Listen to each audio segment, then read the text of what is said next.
And I have been thinking about taking some acting classes so that people would stop giving me so much crap about my resting bitch face. And if I was going to take an acting class, I would learn Christopher's monologue from the funeral. They say there's no two people on earth exactly the same. No two faces. No two sets of fingerprints. But do they know for sure? Because they would have to get everybody together in one huge space. Obviously, that's not possible, even with computers. They'd have to get everyone who ever lived, not just the ones now. So they got no proof. They got nothing. She may have passed, but who's to say there's not another just like her?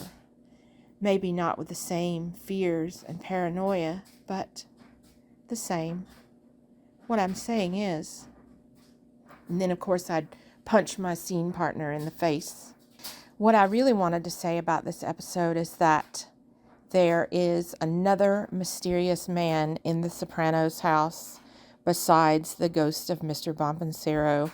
There is a man, he never comes into focus, coming down the stairs right in the middle of Janice's love-in, where they're sitting in the salon trying to think of something nice to say about Livia, and he notices that there's some shit that he doesn't want to get involved in, and he just ghosts them back up the stairs. And I know that it's likely Uncle Junior, but nobody sees it but us and the camera, and it's never mentioned. Nobody's like, where's Junior during all of that drama? So what if it was another one of the ghosts of the people that they had killed?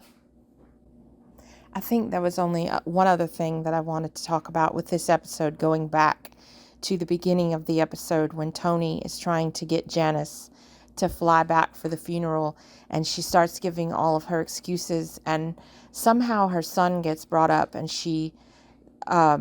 I think that Tony said that he would pay for her son to come to the funeral, and she's making excuses about him being living on the streets. And I thought for the first time, I don't think that she has a son. I think that she's been running a long con for, umpteen years. How old is this guy? He's in his teens or 20s. And all she had to do was to keep crying on the phone to Tony that her son needed things, and she could have gotten any amount of money out of him over the years. Has anyone ever really met Hal or Harpo? And I looked it up, and I'm not the only person that thinks this, but I think it's just another crazy fan theory, which I've got 'em.